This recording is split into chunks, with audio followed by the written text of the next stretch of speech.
The sky was split between shadow and radiance, and above stretched a staircase of stone, not carved by human hands, but rising like a living bridge between realms, one side shrouded in storm, the other washed in a soft violet golden glow, each step shimmering faintly, as though it held the weight of eternity itself.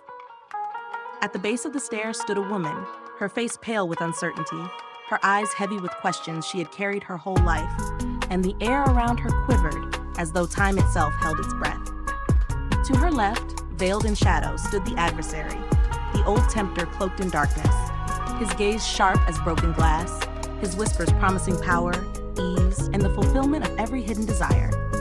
To her right, clothed in radiant white, stood Jesus, his robe shining with a light not of this world, his eyes deep as eternity carrying within them oceans of compassion and fire.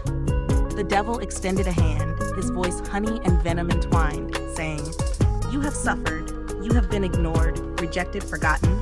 Take my hand, and you will never hunger again, never thirst again. The world will bow to you, and pain will be a distant shadow." The woman trembled, for his words pierced into her private wounds. The betrayals, the nights of loneliness, the hunger for dignity, her heart wavering as if caught between two winds.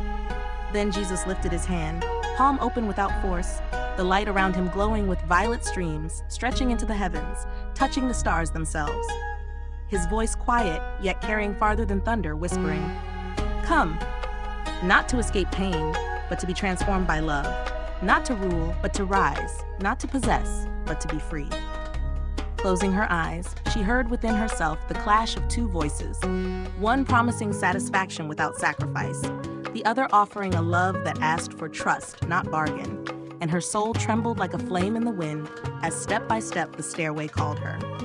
As she set her foot on the first step, the world shifted, the air thickened, and she felt herself caught between two presences. The devil's shadow coiling around the steps like smoke rising with her, his words sharper and more urgent. "Do you not see the futility? Look at the brokenness of the world, the silence of heaven. Take what is yours, for the strong survive and the weak are devoured. And why choose the narrow path when the wide one is waiting?" Yet though the whispers pressed in, Jesus said nothing at first.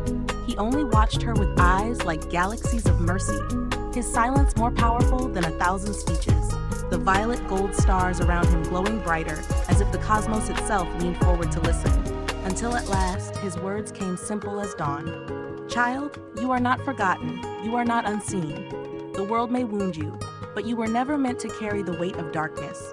My hand is not chains, it is freedom." She stumbled halfway up the staircase, torn between the two. The devil reaching again, his face almost gentle as he said, "I only offer what your heart already desires. You will not lose yourself. You will become greater than you ever dreamed." But Jesus answered by kneeling, lowering himself on the radiant step, his hands still open, palm glowing, his humility cutting through every mask. And he said, "True greatness is to be filled with love, and love costs everything." Memories surged within her then, nights where she cried into her pillow unseen, times she had been betrayed by those she trusted, days when hunger gnawed at her belly.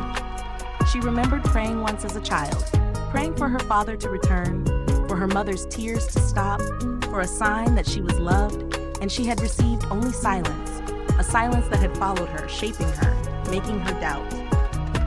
And now here on the staircase of eternity, she realized the silence was not empty but waiting. And as she looked into Jesus's gaze, she felt that silence filled with meaning, not absence but presence beyond words. The violet light around him tender rather than blinding, like arms wrapping around her soul. The devil grew restless, his beauty cracking, his voice sharpening like blades as he cried, "You are a fool. Do you not see what he asks? To suffer, to forgive, to serve, to walk in weakness? And for what?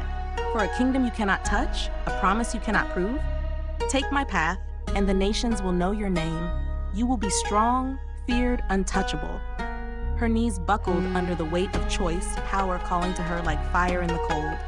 Yet when she looked at Jesus, still kneeling, still radiant with love, his strength not in conquest, but in surrender, his crown not of gold, but of thorns to be worn for her sake, she lifted her foot trembling and stepped higher toward him. The devil screamed, shadows writhing like serpents, clawing at the stairway, yet each step she took burned his grip. the light consuming the darkness. And Jesus rose to meet her, his face shining with joy.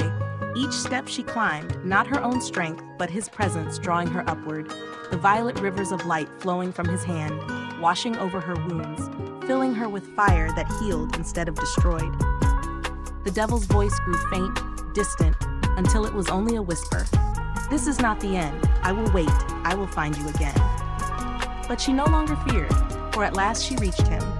And as he extended his glowing hand, she placed her trembling fingers in his, warmth surging through her being as though every fracture in her heart were sealed with light. Then as Jesus drew her close, the heavens shifted, angels appearing with wings folding in reverence, stars pulsing brighter, galaxies tilting, all creation bowing before the silent exchange between a savior and a soul.